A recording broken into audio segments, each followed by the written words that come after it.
everyone, and welcome to this. This is PWME's WWE Global Cruiserweight Classic, Episode 1, Week 1, 13th of July 2016 review. I'm your host, LK. I'm going solo on this show unless Booms joins us promptly.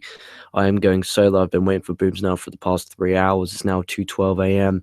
But in the meantime, I've been doing some stuff. I've watched Ultima Lucha. I've finished TNA Destination X from Tuesday. If you want to hear a review of that, head over to the VIP section. You can see it on your screen right now. The link is in the description box below. Today, for that channel alone, I've done a Ring of Honor review, covered Donovan Dijak versus Chris Kincaid, which is fucking magnificent.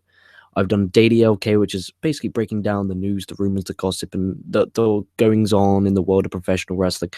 Talks about TNA finances, etc. Moose. I've watched Ultima Lucha Dos, reviewing here on the free channel. And I've done the TNA Destination X review. What, about 20-25 minutes? Really enjoyed the episode 4. It was a good episode. Talked positively about the Hardys for the first time since about 1976 when they were born. But anyway, you're here to listen to me talk about the Global Cruiserweight Classic. Generally, I enjoyed it. Give it a win, give it a loss, give it a tie. Live comments. I will be going to live comments at the end of this show once I've broken down everything that happens. But as a show, I'm going to give it a win. Unique look. You know, logos on the canvas. There was the CWC logo as well as the Tap Out logo on the canvas. Felt different. There was commentary from Mauro Ranallo and Daniel Bryan. I thought was very good. They both did their research and their preparation very well, if I must say myself. Look, they're nearly as good as I am. Look, I've got... Look, I'm turning the page. No pun intended. Look, notes, ladies and gentlemen, notes. So many fucking notes. I'm trying to find the ones I'm after. Here we go, Cruiserweight Classic. That's fucking Destination X. I only just finished recording. I do apologize. And the commentary was awesome. We started off with this awesome video package, which featured all the participants involved and put over, you know, past Cruiserweight participants, which I thought was really good. They showed Lance Storm, Chris Jericho. I saw on Twitter today, X-Pac, Sean Waltman, was a bit upset that he wasn't a part of the video package, but, you know, life goes on, and I'm sure you didn't even realize or care. Me neither. No offense. There was a pretty damn good Triple H voiceover for this video package. And, you know, mad props to Triple H. This seems like a Triple H idea. This doesn't seem like a Vince idea because it comes under the regime and the genre of pro wrestling, modern sports entertainment. This is magnificent. This is what I want from my network subscription. I want to see something different. You know, this is the WWE Network, and I feel like from NXT, from the Global Cruiserweight Classic, I'm getting my money's worth. That's 8 episodes a month. I'm worth paying the $9.99 plus the pay-per-views. You're going to save money, especially now. There's 2 pay-per-views a month coming. One being Raw, one being SmackDown. Obviously, if there's dual pay-per-views, then it'll be worth it because you're still getting a big one, being a WrestleMania or a Survivor Series or a SummerSlam, etc., etc., etc. But yeah, we'll get on to our first round match. We had Gran Metalik from Mexico versus Alejandro Saiz. Again, I'm the man that slaughters names like it's a job. Gran Metalik representing Mexico, Saiz representing Chile. Metalik is Mascarada Dorada. I slaughtered that. From Mexico, he's from CMLL. You may know him from New Japan World. I've seen him in New Japan Pro Wrestling. He had a decent feud going on with. Oh God damn! You're gonna mind fuck me big time. He had a feud going on for the CMLL Mexican Championship. Ibushi. That was the one. Ibushi. It was Ibushi. They had a series of great matches earlier on in the year at Korakuen Hall in the Sumo Hall. Really, really good stuff there. But anyway, Metalik again, Mascarada Dorado. And one thing I liked again is Charles Robinson, the ref. He makes them come to the center of the ring. He says, "Look, we explain the rules in the back. You guys know the rules. Don't be fucking morons." Handshake. You know, I like that. It feels like an absolute sport. It feels like a tournament sport format, which I'm an absolute huge fan of. So you start off with a handshake. Metalik kicks a running springboard to the flip to the floor. Saiz with this beautiful, beautiful shooting star press off the apron to the floor. I mean, when was the last time? I can't remember the last time I saw a shooting star press in the WWE. I think the last time was when fucking Evan Bourne, now Matt Sydal, hit it. That's honestly the last time. I can't remember the last time I've seen a shooting star press in a WWE ring. Sainz then misses a corkscrew splash off the top, and Metalik hits a Death Valley driver to get the win. good opener, like a 2.25, 2.5 star kind of affair. That kind of summarizes how good the match was. Just a great start to the tournament, and I did enjoy it. So Metallic or Masquerada Dorada advances in this tournament. We have first round match again. We have Ho Ho Lon versus Arya Davari. Ho Ho Long representing Hong Kong, Davari representing Iran. I'm going to be honest. When this Davari came out, I'm thinking in my mind, because I haven't really watched the bracketology on the net. I'm going to be honest. I haven't done my homework. I should have watched the bracketology, but I'm just thinking, nah, fuck it. I don't want to listen to, as much as I love Mara, Ronaldo, Brian, and Corey Graves, I can't listen to them talk for an hour and no action. So I skipped on that. And they were really good video packages, which really helped me in who these guys are. Davari, obviously the brother, and much better than Sean Davari or the Sheikh Abdul Bashir, if you're a TNA fan. I have no time for Davari. Not this one. I mean, Sean Davari, the other one. I think he's an absolute sack of shit. I can't remember. Like, Daniel Bryan's ran down his accomplishments. Not this Davari, this Sean Davari. The list of accomplishments was he managed Kurt Angle and Great Khali. The guy's a professional wrestler, and that's his career accomplishments. The guy sucked so bad he became a manager. And then he went to TNA. He sucked dick. He had remember this? Here's a little flashback from the past. In 2009, when he had that rivalry with Shane Saul from TNA. Holy fuck, that ref. That ref turned pro wrestler. That was absolutely damn awful. Absolute embarrassment, absolute joke. Honestly, I can't stand. I could do a whole episode on my unadulterated hatred for Davari. Sean Davari. This Davari is different. He has a great look. He comes out, he's ripped. He looks like a pro wrestler. I'm a big fan of him. He comes out. And I'm going to be honest, I don't need to see him wrestle before I know he's better than Davari. And what I like about him is he's so intense. He looks like he wants to kick the shit out of Ho-Ho. Ho-Ho hits a nice super kick for 2 for a near fall and a bridge German to get the win. It was like a 1.75 stars, 2-star match. Nothing great. Probably worst match of the night out of the 4. But taking from this is, I reckon this Davari guy, he's got a marketable look. You don't really have anyone from Iran.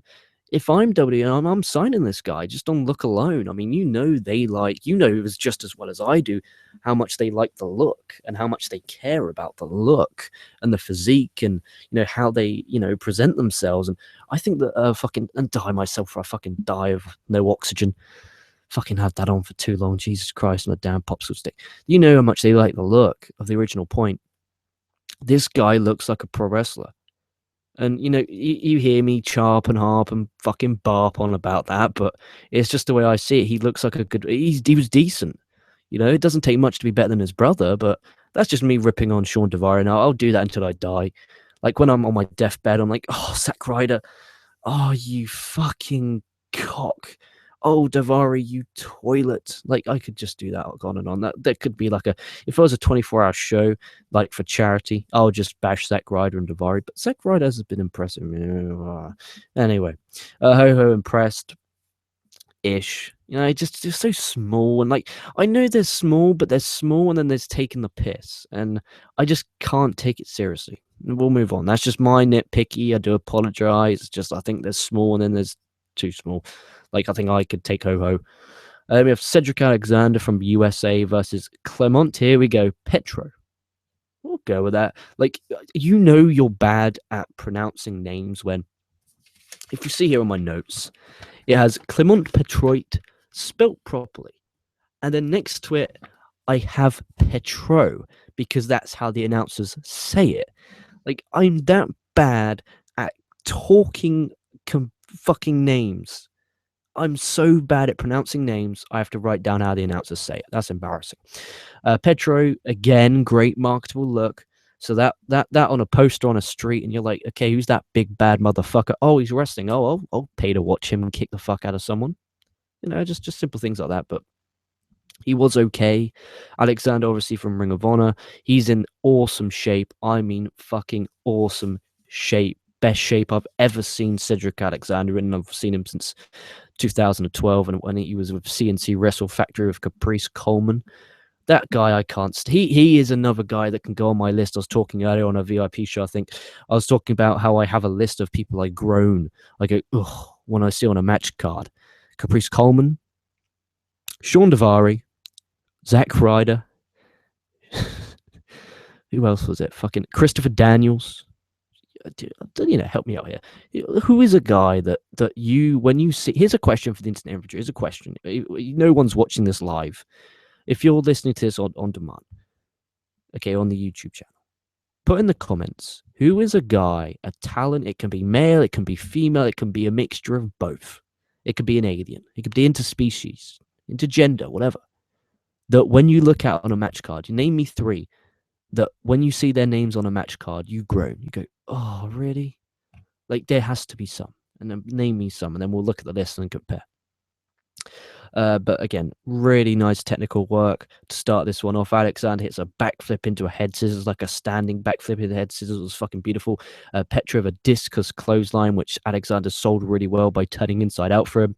Alexander gets the win with a beautiful lung bar check. I've seen him hit it nicer, but I think because of the size of Petro, it's a bit different. But I mean, I remember there was one time he did it to Candice LeRae, and she took it like she took it like a man, and she really took it hard. She bumped like an absolute machine for him, and it was a good match. I can't remember. I think it was from Beyond Wrestling. I'm not really sure. They got an iPay-per-view for WWNlive.com this Sunday or Saturday. So head over there. There's Evolve 65, 66, and Beyond Wrestling presenting Flesh, featuring Zack Sabre Jr. So if you have a weekend free or you got Sunday free, head over there, and I'll be reviewing them the days after for VIP. This was a 2.5-star match. Absolute awesome. Ronaldo mentioned how Cedric Alexander gave up his financially secure Ring of Honor gig. That for me was wow. I wasn't expecting that. Phenomenal. 2.5 stars. Pretty damn enjoyed this match. Good time, good length, good everything. Spot on. Great stuff. Then we had Sean Malata. We'll go with that. Sean Malata. I think it is Sean. I've spelt Sean. Seen Sean. Fuck off. Versus Kota Ibushi. Sean Malata from Samoa. Kota Ibushi from Japan. Handshake, Code of Honor, whatever the fuck I want to call it, starts off. Oh, there was some nice spots in here. You had Malata hit a beautiful code breaker off the top. He jumped off the top of it, a code breaker, and Ibushi sells so well. And all match, Brian did a great job on commentary of putting over how Ibushi's just come back off surgery. He done a fucking magnificent job on that. Really good job from Brian there, which I wasn't too sure on how great his commentary would be, but he really did do a good job. And then the botch of the night comes with Malabo, goes for the running flip over the top. But basically what happens is he hits the run, goes for the springboard. He doesn't go for a springboard. He runs, he flips, lands on the apron, and then kind of falls but flips onto Ibushi on the floor. So it's like a double flip. Like, it was an awfully botched spot. Thankfully, both men are safe. But it was a botched spot, but it looked fucking awesome. Ibushi hits a beautiful Pele to Malabo, who's on the top rope. Ibushi hits his triangle moonsault, the Naito-esque triangle moonsault. And then Malabo hits an insane super kick for 2, really good near fall. Ibushi then hits a nice sit down. They called it the last ride powerbomb because of the height he got, like Take used to do back in the day. But I'm just going to call it a sit down powerbomb to get the win. Good main event, 3 stars, 3.5-star match. No matches were as good as, in my opinion, there's the Shinsuke Nakamura versus Finn Balor match on NXT. But again, that's because of the lack of time and the lack of really story. But as a whole, I was a fan of this Global Cruiserweight Classic, and I'm really looking forward to next week for continuation of this Classic. I know they're taping second round matches tonight, so if you are on your Twitter machine, be careful. If you are like me and think the night is dark and full of spoilers, that was a Game of Thrones reference. If any of you didn't know, please check out Game of Thrones. It's a fucking awesome television series. So that's it. I'm going to give it a win. I'm going to check live comments. It's 2:26 a.m. and I haven't really promoted this event at all or told anyone when I'm going live. So I'm going to be honest, I'm not expecting any live viewers. I can see we only have 1. That's embarrassing. I've never seen that before. I've never seen only 1 live viewer in my time. Maybe ratings are down. What's going on? We have no live comments. I can't remember the last time that happened. Maybe it's going to be a comment-heavy show after. Anyway, thank you for watching. Leave a like, leave a comment, make sure you hit that subscribe button, make sure you head over to pressing.me, make sure you head over to KocoSports.net, that's KocoSports.net, it's where the world goes to kick ass, home for combat sports, and above all, where it's okay to be a passionate fan. Make sure you check out LK VIP links in the description, 99 pence, that's $1 and about And if you don't know how to subscribe, I made a video today on how to subscribe to the LK VIP channel. And also with the VIP, it will work on PC, laptop, mobile devices, tablets. Easy peasy lemon squeezy. Hit that sign up button. Thank you so much for watching. I do not know what show will be next. I'm going to hit up Boom Boom again so we can do an Ultima Lucha dose. And if he doesn't reply, I'll be hitting up Sammy anyway once this is over because I want to do it. I know we do Lucha Underground reviews. So I'm going to hit up Sammy after this. So maybe 20, 30 minutes time, I'll be back live. So thank you very much. Like, comment, subscribe. Stay safe, stay well because it's a fucking fucked up world out there. And I mean that. It is a fucked up world. So please stay safe. And I'll be catching your asses down the line.